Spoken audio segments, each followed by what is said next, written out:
Hello, my dear students. Myself, Dr. Pitambar Humne, founder Botany for You, and working as Associate Professor and Head Department of Botany, Dharampet MP Dev Memorial Science College, Nagpur, Maharashtra, India. I welcome you all in this online platform for the students of Life Sciences Botany for You. Friends, in this series of lectures in plant physiology, earlier we have seen the diffusion, osmosis, DPD, that is the diffusion pressure deficit, osmosis, then again water potential. In today's class, we are going to see another topic in this lecture series, and that is plasmolysis and imbibition. Friends, if you are new or not yet subscribed our YouTube channel, then kindly like, share and subscribe our YouTube channel Botany for You. And if you want to associate with us through Telegram group, then the link is given in the description. Through that, you can join the Telegram group and take the advantage of the different career opportunities in life sciences from India and abroad. So, if you have not yet watched the earlier lectures, then kindly watch it so that you can understand the every upcoming topic in this lecture series. Let's see today's topic, that is plasmolysis and imbibition. In osmosis, we have already seen when a cell placed in a different solutions, that is hypertonic solution, isotonic solution or hypotonic solution. On the basis of the type of the concentration of the solution, there is a movement of water. And according to the osmosis, we have seen there is a transport of solvent particles or the molecules from the region of lower concentration to the region of higher concentration. Here, say for example, if we see the first one, that is when the cell is kept in a hypertonic solution, means the outer solution having the higher concentration than the cell sap. Or we can say that the osmotic pressure of the outer solution is more as compared to the cell sap. In such a condition, from the cell to the outside, there will be a movement of solvent molecules, that is nothing but the water. And such a type of the osmosis is known as exosmosis. But if we keep the cells in a isotonic solution, that is the cell sap and the outer solution having the same concentration or the same osmotic pressure.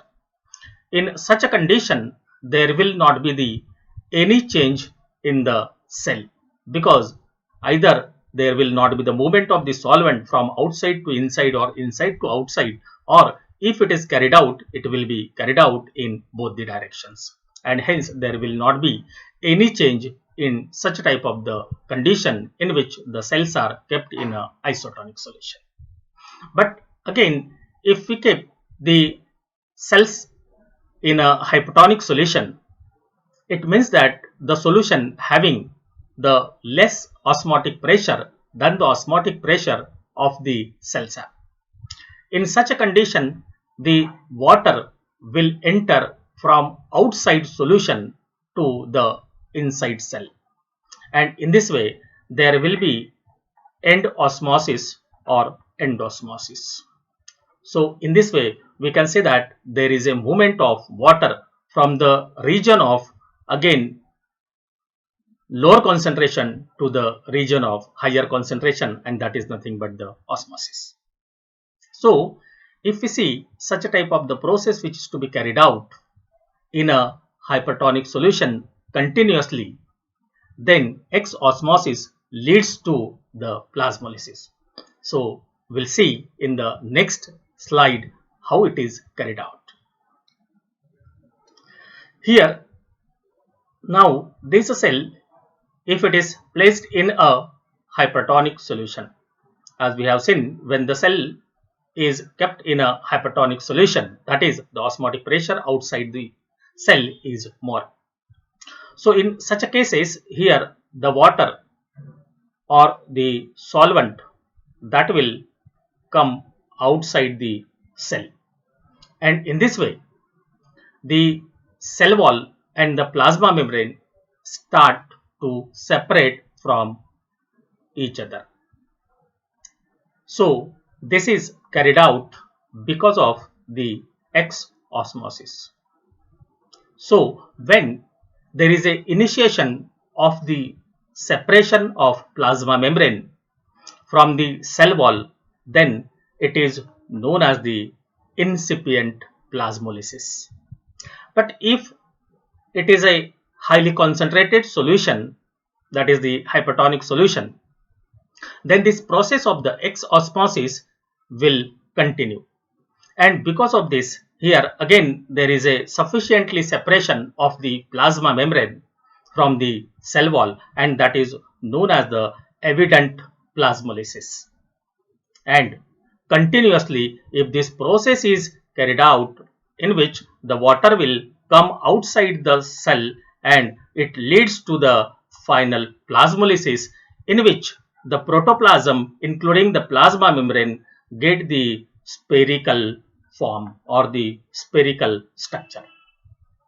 So such a type of the cell is known as plasmolysed cell, and this process in which there is a X osmosis which result into the formation of a spherical type of the protoplasm including the plasma membrane, that is known as the plasmolysis. So in this way, any one cell when is kept in a concentrated solution or the hypertonic solution, then there is a process of the plasmolysis. Now in a reverse condition, if the cell is already plasmolysed, and in such a cases if we keep it in a hypertonic solution, it means that the outer solution having the less concentration than the cell protoplasm or the cell sap. In such a condition, here the water molecules will move from hypertonic solution to inside the cell. If this hypertonic solution is very much dilute, so this process will be continuous, and automatically the cell which was earlier plasmolysed in a hypertonic solution, it regained its shape and the size and become turgid in a hypertonic solution. That is, the cell become normal. This type of the process in which the plasmolysed cell when kept in a hypertonic solution, that becomes again normal or the turgid, and this is known as the deplasmolysis. Deplasmolysis is just a reverse process of the plasmolysis. Now what are the advantages of the plasmolysis in plant physiology? If you see, it indicate the semi-permeable nature of the plasma membrane, because we know when the water enter inside the cell or exit the cell, in such a cases, though the solution can enter through the cell wall, but through the plasma membrane only there is a entry of the water.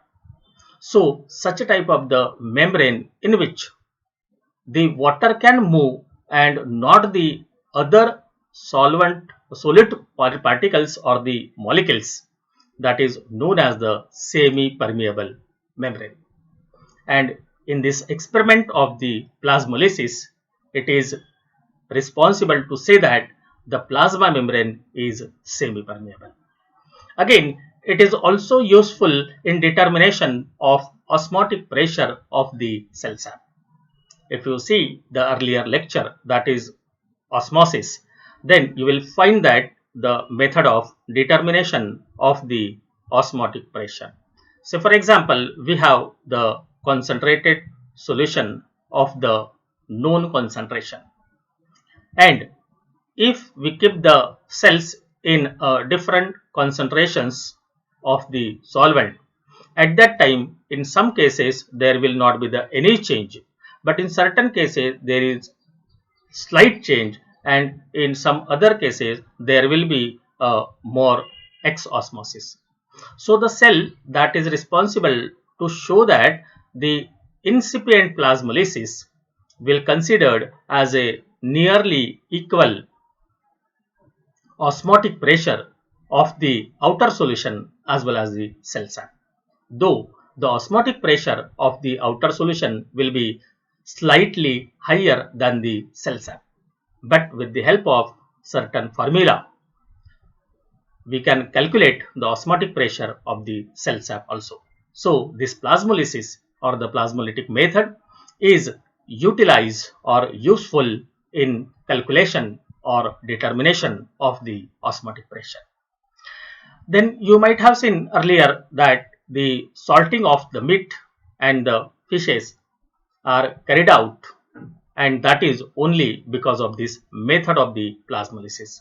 Because when the plasmolysis is carried out, at that time, though the salts or the sugar, if applied to the meat and the fishes, at that time there is a X osmosis, and because of this, here there is a decrease in the amount of the water, which is responsible to check the growth of different microorganisms like bacteria and even the fungi. And hence, this salting is basically useful in preservation of the meat and the fishes. Again, the addition of concentrated sugar solution to jams, jellies, and even in the pickles. So this is again one of the method of the plasmolysis, and hence the plasmolysis in routine practices is used for the preservation of the different foodstuffs. So in plant physiology, we have the two benefits, that is the to know the plasma membrane as a semi-permeable membrane, and the second one, it is useful in determination of the osmotic pressure of any cell. The another, that is a imbibition. Now very commonly we have seen in rainy season, you might have seen that the doors or windows are tight, and in a summer they are loose. So this is because of what? Because the wood which is in the door or the windows absorb the water and it swells. So because of this, there is an increase in the size of the wood or the window, and hence it is unable to fit in a particular frame, and hence it is tight in the rainy season.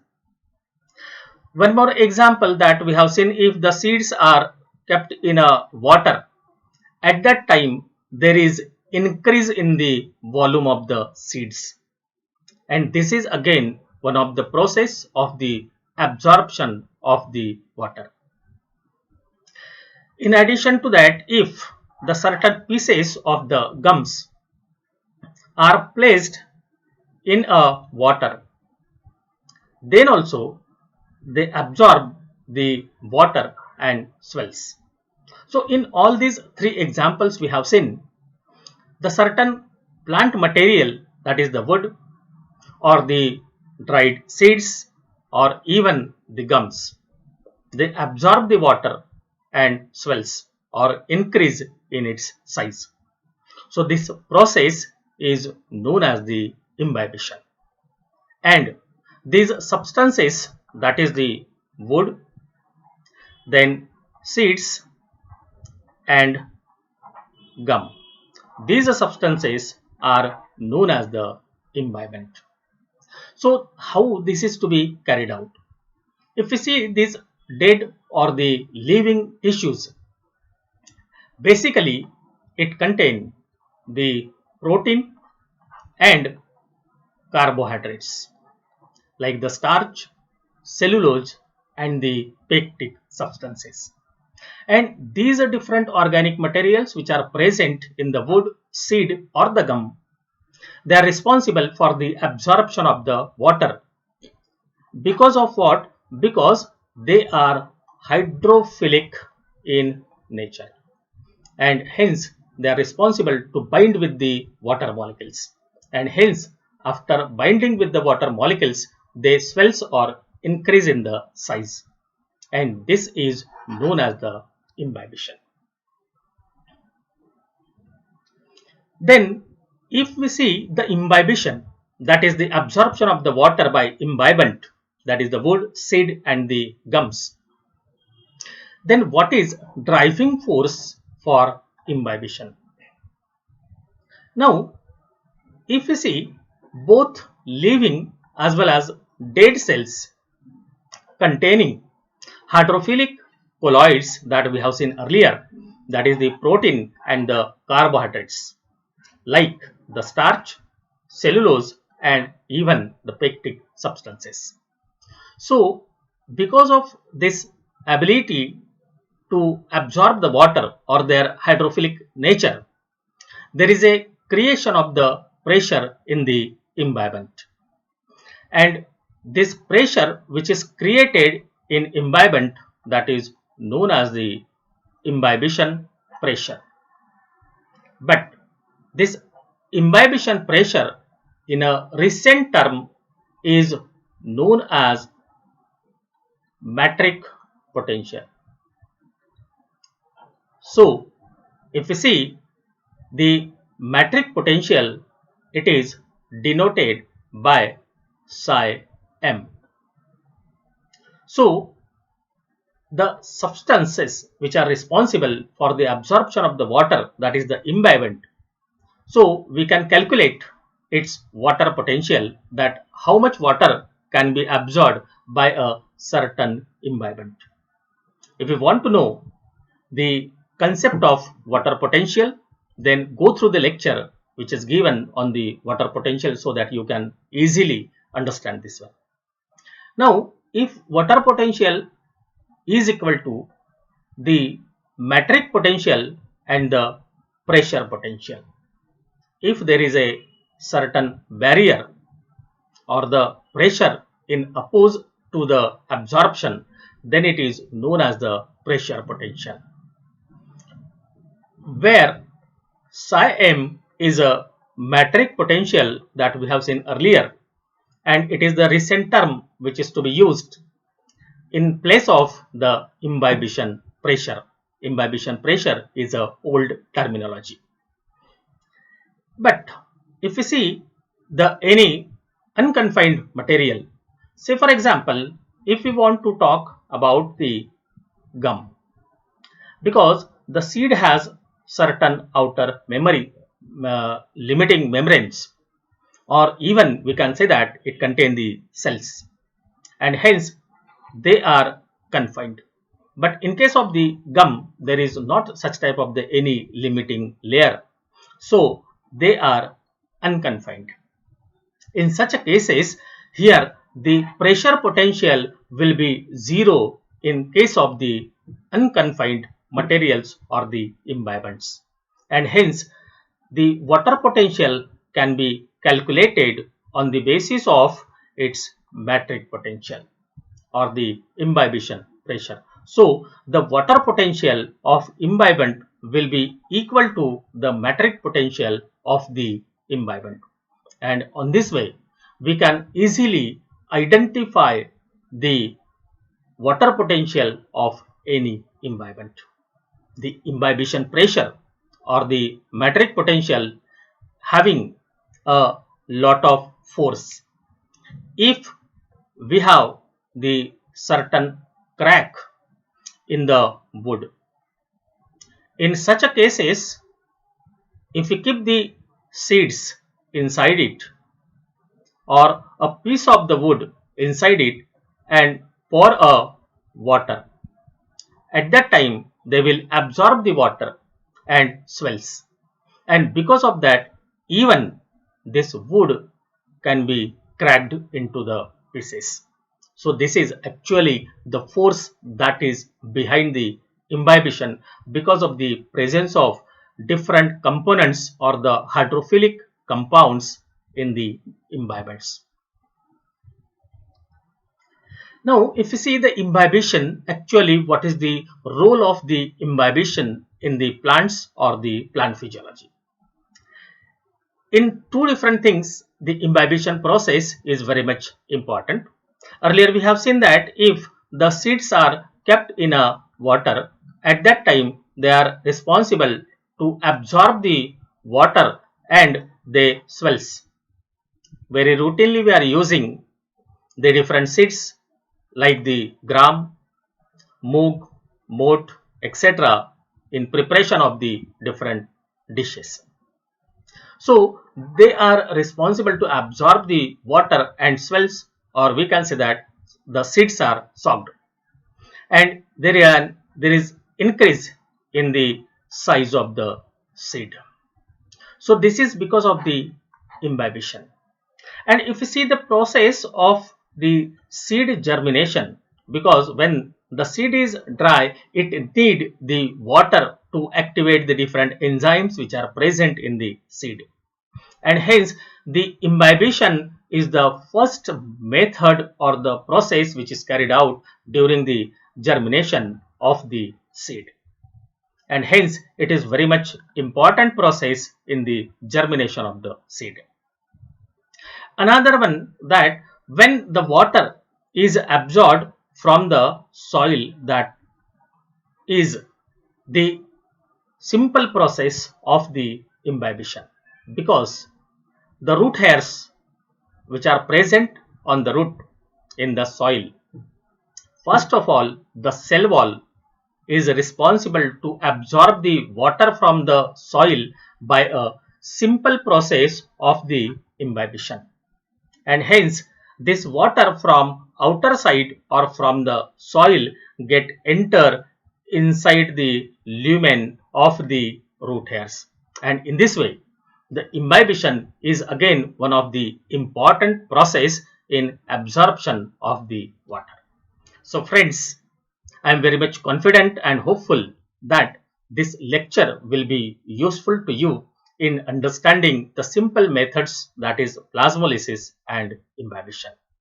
If you like this lecture and useful to you, then kindly like, share and subscribe our YouTube channel Botany for You, and also press bell icon for the alerts of different lectures to be uploaded on different life sciences titles. Thank you very much.